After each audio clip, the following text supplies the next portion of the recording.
Over 102,000 fans packing into Tiger Stadium on Saturday night to see LSU battle in-state foe Southeastern Louisiana. Everyone's screen time's probably increasing exponentially for the past couple weeks, but certainly Saturday with Lane Kiffin's future looming. The Tigers beat Coastal Carolina 5-3, pick up their 53rd and most important win of the season in the 8th national championship, coming back to Baton Rouge. Which means we're beginning this week on Monday off with a bang. LSU and Little Rock going at it for the 3rd time here in the Baton Rouge Regional. What does the future look like for the New Orleans Saints?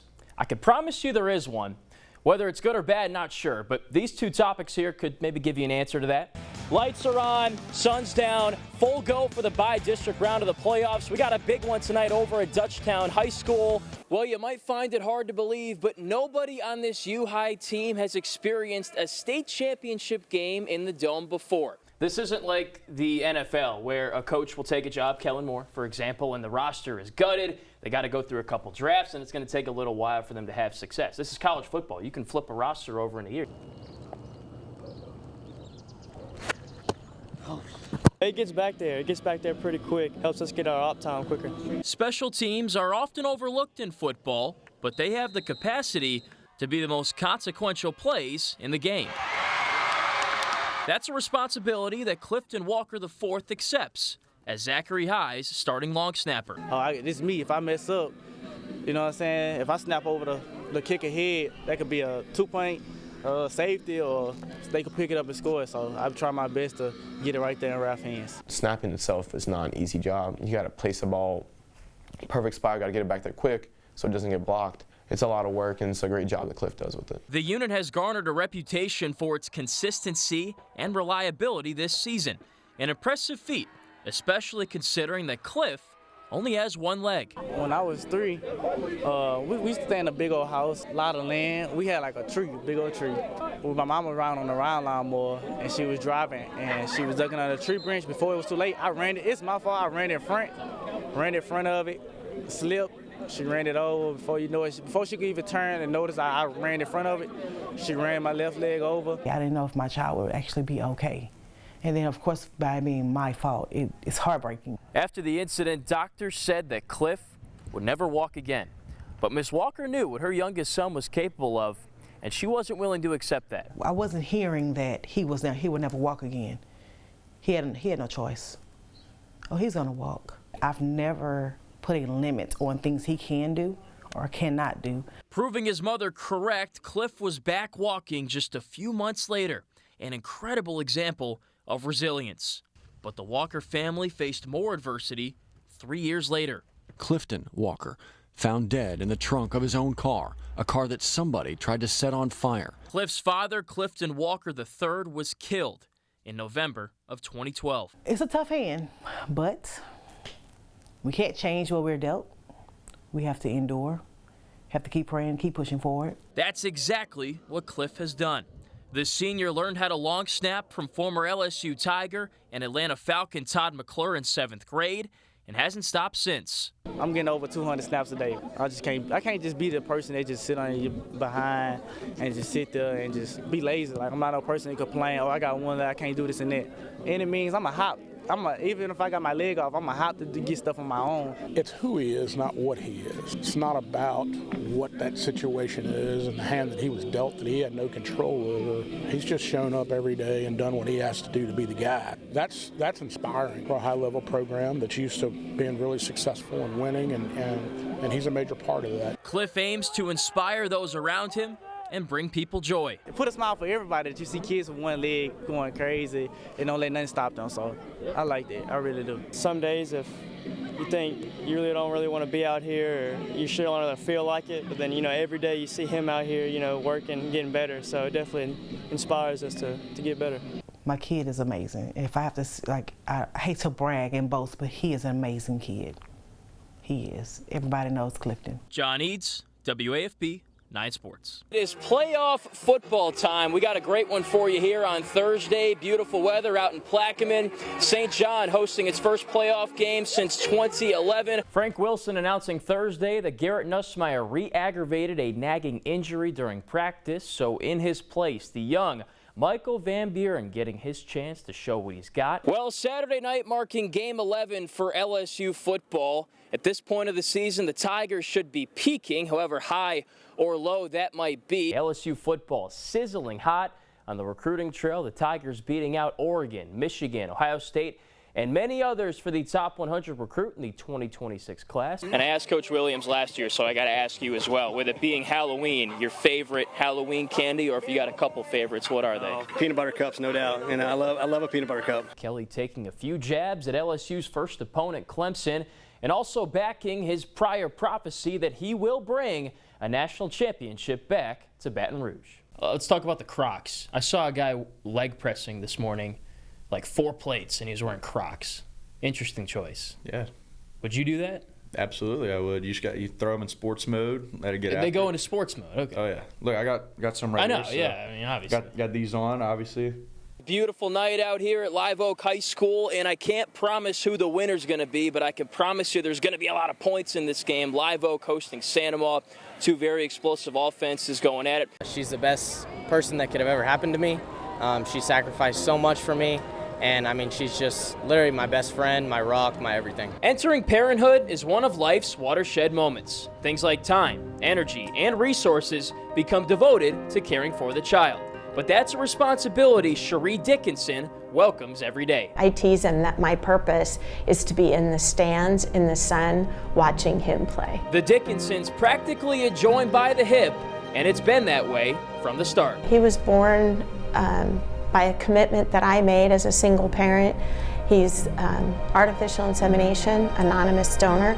I chose to have him as a single parent and have continued to be a single parent. I wanted to make sure that it was something that it was my commitment and to have full responsibility for. Daniel Cooper Dickinson was born on December 5th, 2003, and it didn't take long for baseball to enter his life. I remember I was 3 years old and I was begging my mom to play baseball, play t-ball. And in Washington, you have to be 4 to play. And so my mom told me that she sat me down on the couch and she was like, hey, I'm gonna lie about your age and not give them your birth certificate. I remember that first story of me just wanting to play so bad, and that she kind of gave me the opportunity to play earlier than I was supposed to. Danny climbing the commitment ladder late in his high school career from JUCO to NAIA before finally earning a Division I opportunity at Utah Valley. The goal was to first make the team. The next goal was to make the traveling team, to play, and then a starting position. And he accomplished all of that his freshman year. Danny's quick success forcing Cherie to make yet another life-changing decision. It wasn't a hard decision because I wanted to be there for Daniel and support Daniel. I wasn't quite expecting to retire at that. I was hoping I would be able to manage something, but it turned out that it was the best decision that I've made. I love retirement. I love to be able to travel and go on adventures and watch Daniel play baseball. After I pray, I always give the I love you hand signal to her up in the stands. And so it's kind of just our thing and my appreciation to her being there in the stands every single time. Cherie witnessing Danny dominate in his 2 years with the Wolverines, the Washington native earning first-team all-conference honors twice, and by his junior year, it was once again time for the infielder to play up. I had somebody I trust out there had told me, hey, if this dude goes in the portal, like, he should play for you. Coach Johnson did communicate with him very, very early. He's like, I have Coach Jay Johnson on my phone, and he screenshotted it and sent it to me. Jay Johnson quickly securing Danny's commitment, and the second baseman making a big impact in 2025. Dickinson hitting over 300 with 14 doubles, 12 homers, and a career-high .982 fielding percentage. He's meant far more than being, in my opinion, the best defensive second baseman in the country, and a .335 hitter and 12 homers and RBIs and clutch hits.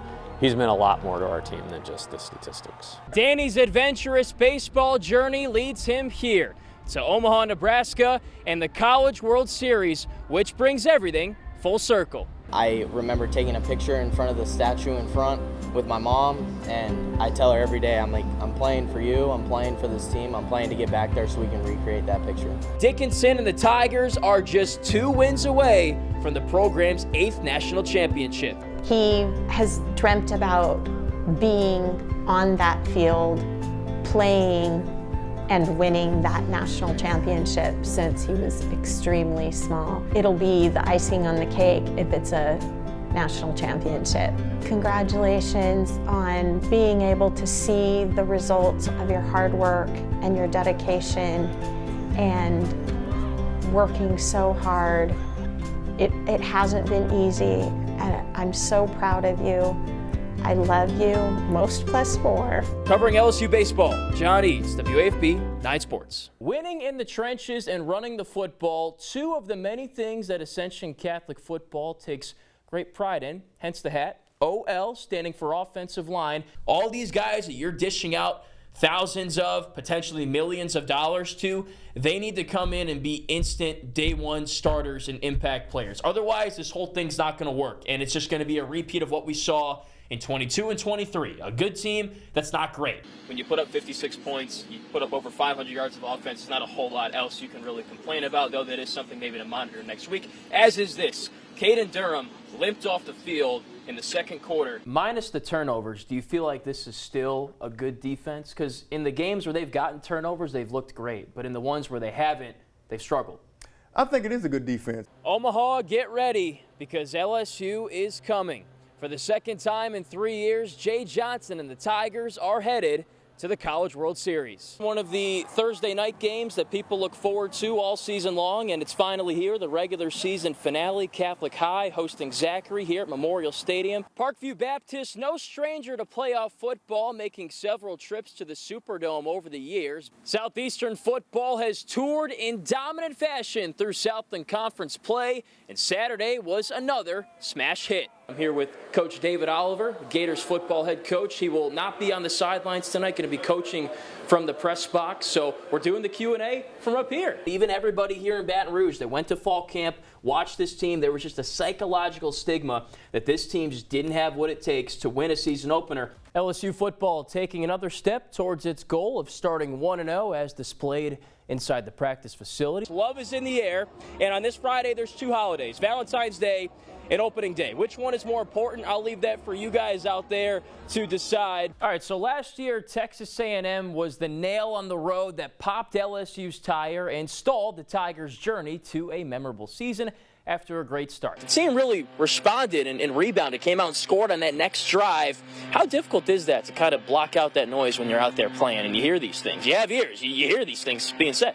Well, it's very difficult, but you have to. Just 48 hours after winning their fourth straight Bayou Classic, the Jags giving a warm welcome to NFL Hall of Famer and the new leader of the football program, Marshall Faulk. Josh Williams has certainly experienced the highs like the 2019 National Championship, but also some of the lows in his time at LSU. These days, commitments, words don't seem to mean a whole lot, but dry ink on a piece of paper talks, and that's what today was all about. Whew.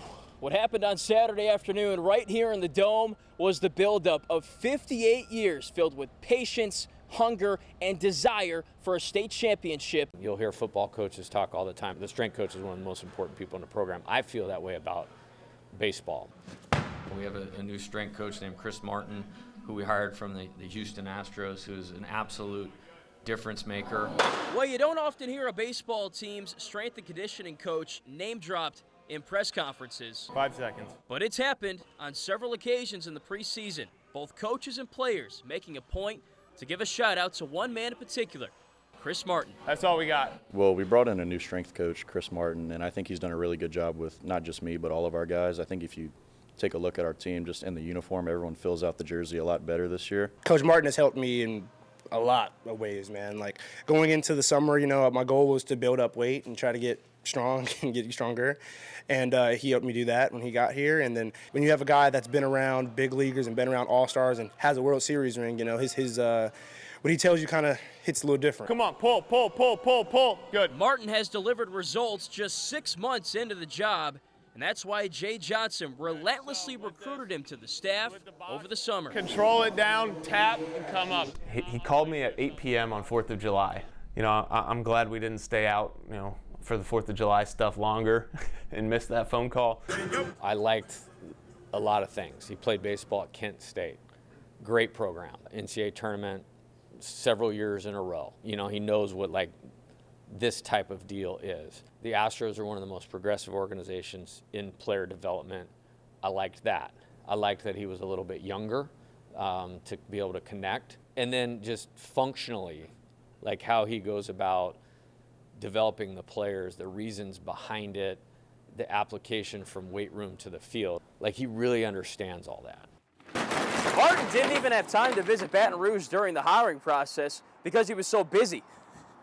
So when he and his girlfriend arrived in the moving truck, it was actually their first time stepping foot in Louisiana. The scenery certainly different, but the objectives of his job similar. Relax and let that get pulled towards the rack. When Coach Johnson called me the first time last summer, he laid out two very simple goals for this program. Number one is win championships, and number two is develop major league players. And I view myself as an avenue for them to build a bigger engine, but just to develop the capacity to better express their skills on the field and do what they're naturally capable of. Because each one of these guys is just oozing with talent. You just did 4 instead of 5. Sorry, counting's hard. Have you been to Omaha before? Never been. So you're hoping to go? I'm hoping to have a lot of firsts this year. So we'll start with first game at Alex Box on Friday. And yeah, I would love to culminate that this season with my first trip to Omaha. That's a wrap for today. John Eads, WAFB 9 Sports.